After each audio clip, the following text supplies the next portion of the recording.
বিক্রি হচ্ছে না, ওরা হাতের মধ্যে বিষের বোতল নিয়ে মিছিল করতেছে, হাতের মধ্যে গলার দড়ি দেওয়ার দড়ি নিয়ে মিছিল করতেছে যে শুভেন্দু অধিকারী আর নরেন্দ্র মোদী হয় ক্ষমতা ছাড়ো, না হলে গরু বিক্রি করতে দাও, না হলে আমরা গলার দড়ি দিয়ে বিষ খেয়ে মারা যাব। ভারতের মুসলমানদের অনুরোধ করে বলি, 5টা বছর তোমরা কোনো গরু ক্রয় করবে না। হিন্দুদের কাছ থেকে গরু কিনা বন্ধ করে দাও, গরু ক্রয় করা বন্ধ করো। আমাদের যাদের উপরে কুরবানি ওয়াজিব হয়েছে, গরু দেই যে কুরবানি দেওয়া লাগবে, কোরআন হাদিসে এমন কথা লেখা নাই। আমাদের পার্শ্ববর্তী ভারতে সেই বিজেপির সরকার পশ্চিম বাংলায় ক্ষমতায় আসার পরে গরু জবে করা তারা নিষিদ্ধ করেছে, গরু কুরবানি করা নিষিদ্ধ করেছে। তারা গরুকে কুরবানি করতে দেবে না, আইন পাশ করে তারা ঘোষণা দিয়েছে। তবে আল্লাহর কি খেলা, ওরা মুসলমানদের কুরবানি ঠেকাতে গিয়ে ওরা নিজেরাই বিপদে পড়েছে। জোরে বলেন আল্লাহু আকবার। মুসলমানের বিপদে ফেলাতে গিয়ে ওরা নিজেরাই বিপদে পড়ছে। তার কারণ ওরা বলছে যে গরু জবে করা যাবে না। এখন গরু হাজার হাজার গরু পালছে হিন্দুরাই, ওরা সারা বছর গরু লালন পালন করে ঈদের আগে আমাদের বিক্রি করে, মুসলমানেরা ক্রয় করে কুরবানি দেয়। যেই আইন করছে গরু কুরবানি হবে না, মুসলমানরা বন্ধ করছে গরু কেনা। এখন হিন্দুদের গরু বিক্রি হচ্ছে না, ওরা হাতের মধ্যে বিষের বোতল নিয়ে মিছিল করতেছে, হাতের মধ্যে গলার দড়ি দেওয়ার দড়ি নিয়ে মিছিল করতেছে যে শুভেন্দু অধিকারী আর নরেন্দ্র মোদী হয় ক্ষমতা ছাড়ো, না হলে গরু বিক্রি করতে দাও, না হলে আমরা গলার দড়ি দিয়ে বিষ খেয়ে মারা যাব। আল্লাহু আকবার বলবেন না? আল্লাহর কোরআন বলছে ওয়ামাকারু ওয়ামাকার আল্লাহ আল্লাহু খায়রুল মাকিরিন। ওরাও ষড়যন্ত্র করে, আল্লাহও কৌশল অবলম্বন করে। কার কৌশল বিজয় হয়? আল্লাহ বলছেন ইয়াকিদুনা কায়দা ওয়া আকিদু কায়দা। তারাও কিছু কায়দা কৌশল করে, আল্লাহরও কিছু কায়দা কৌশল। আর আমাদের বাংলাদেশে একটা কথা আছে ভাই, অন্যের জন্য গর্ত খুললে সেই গর্তে নিজেদের পড়তে। আমরা ভারতের মুসলমানদের অনুরোধ করে বলি, 5টা বছর তোমরা কোনো গরু ক্রয় করবে না। হিন্দুদের কাছ থেকে গরু কিনা বন্ধ করে দাও, গরু ক্রয় করা বন্ধ করো। আমাদের যাদের উপরে কুরবানি ওয়াজিব হয়েছে, গরু দেই যে কুরবানি দেওয়া লাগবে, কোরআন হাদিসে এমন কথা লেখা নাই। ছাগল দিয়ে কুরবানি দাও, ভেড়া দিয়ে কুরবানি দাও, উট দুম্বা দিয়ে কুরবানি দাও। আমরা গরু কিনবো না, গরু ওদের গো মাতা হয়, ওদের দেবতা হয়, ওদের গরু ওদের কাছেই থাকে। আমরা 2 বছর যদি গরু না কিনি, ওই হিন্দুরাই রাজপথে নামে আন্দোলন করে শুভেন্দু অধিকারী আর নরেন্দ্র মোদী ওদের ধুতি ধরে টেনে ক্ষমতার থেকে নামাবে। কথা কর না, কার ফয়সালা? এই জন্য বাড়া ভালো, বেশি বাড়া ভালো না। হযরত আব্দুল্লাহ ইবনে আব্বাস রাদিয়াল্লাহু তাআলা হাদিস বর্ণনা করেন, রাসূল আরবি সাল্লাল্লাহু আলাইহি ওয়াসাল্লাম বলেছেন যে জিলহজ মাসের প্রথম দশকের আমুলগুলো আল্লাহর কাছে সব আমুলের চাইতে প্রিয়।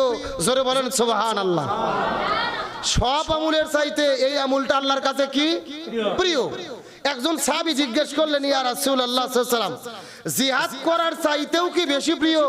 আমার দিকে লক্ষ্য দেন, জিজ্ঞেস করতেছেন যে জিহাদের চাইতেও কি বেশি প্রিয়? তখন রাসূল আরবি সাল্লাল্লাহু আলাইহি ওয়াসাল্লাম বলতেছেন, জিহাদের চাইতেও এই জিলহজ মাসের প্রথম দশকের আমল আল্লাহর কাছে বেশি প্রিয়। তবে যারা শহীদ হয় একমাত্র শাহাদাত বরণ করা ব্যতীত। সুবহানাল্লাহ বলেন। তার মানে যারা শহীদ হয় এদের হিসাব আলাদা, শহীদ হওয়া ব্যতীত যারা জিহাদ করে, জিহাদের চাইতেও এই জিলহজ মাসের প্রথম দশকের আমল আল্লাহর কাছে প্রিয়। জোরে বলেন না সুবহানাল্লাহ। তাহলে জিলহজ মাসের প্রথম দশকে কি কি আমল করা লাগবে? প্রথম নম্বর আমল, আমাদের ফরজ ওয়াজিবগুলো যথাযথভাবে আদায় করতে হবে, কবিরা গুনাহ থেকে দূরে থাকতে হবে। এই প্রথম 10 দিন আমাদের বেশি বেশি জিকির করতে হবে, সুবহানাল্লাহ আলহামদুলিল্লাহ লা ইলাহা ইল্লাল্লাহ আল্লাহু আকবার।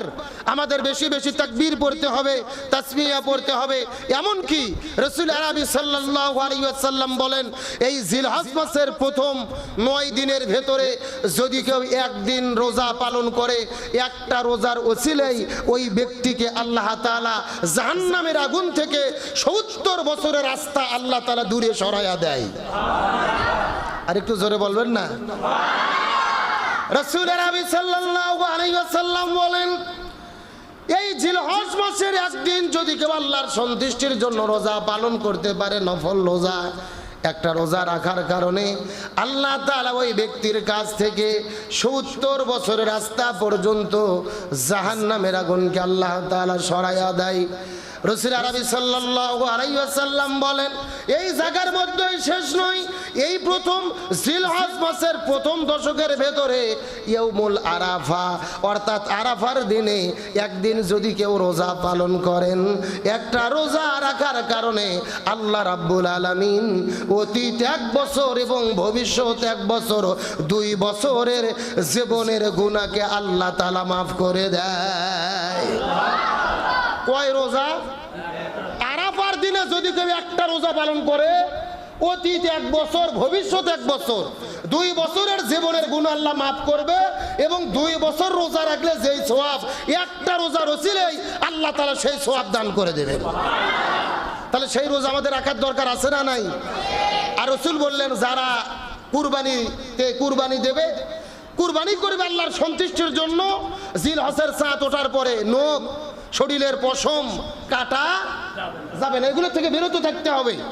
আর এই প্রথম দশকের সবচেয়ে গুরুত্বপূর্ণ আমল হলো ঈদুল আজহা দিনে 10ই রমজান, 10 থেকে শুরু করে 12, 10, 11, 12 এই 3 দিনের ভেতরে যে কোনো দিন আল্লাহর জন্য, আল্লাহর সন্তুষ্টির জন্য কুরবানি করা। আমরা যেই পশুটা কুরবানি করি, রাসূল বলেন ওই পশুর রক্ত জমিনে পড়ার আগেই আল্লাহ তাআলা ওই ব্যক্তির কুরবানিকে কবুল আর মঞ্জুর করে নেয়। রাসূল আরবি সাল্লাল্লাহু আলাইহি ওয়াসাল্লাম বলেন, একজন ব্যক্তি আল্লাহর সন্তুষ্টির জন্য যদি কুরবানি করেন, এই দুনিয়ার মধ্যে যেই পশুটা কুরবানি করবেন, ওই পশুর শরীরের মধ্যে যেই পরিমাণ পশম থাকবে, রাসূল বর্ণনা করে বলেন, ওই পশুর শরীরের মধ্যে যেই সমপরিমাণ পশম থাকবে, ওই পশমের সমপরিমাণ নেকি আল্লাহ রাব্বুল আলামিন ওই কুরবানি দাতার আমল নামায় আল্লাহ তাআলা লিপিবদ্ধ করে দিবে। একটা পশুর শরীরে যত পশম, পশমের সমপরিমাণ সওয়াব দান করবেন কে?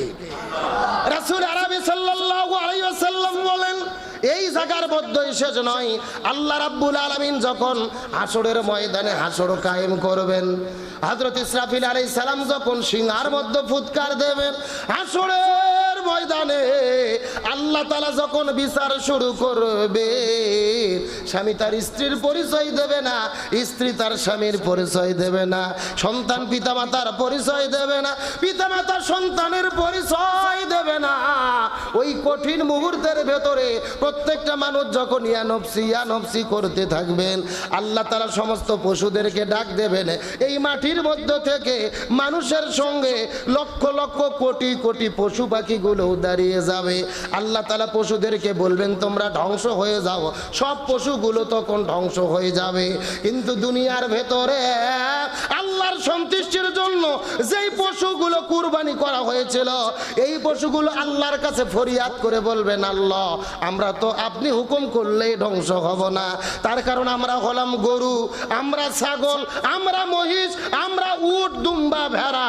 ওই দুনিয়ার ভেতরে তুমি আল্লাহ তোমার সন্তুষ্টির জন্য ওই ব্যক্তিগুলো আমাদেরকে কুরবানি করেছিল, আমাদেরকে যারা কুরবানি করেছে এই ব্যক্তিদেরকে আমরা জান্নাতে না দেখা পর্যন্ত হাসরের ময়দানে ধ্বংস হব না।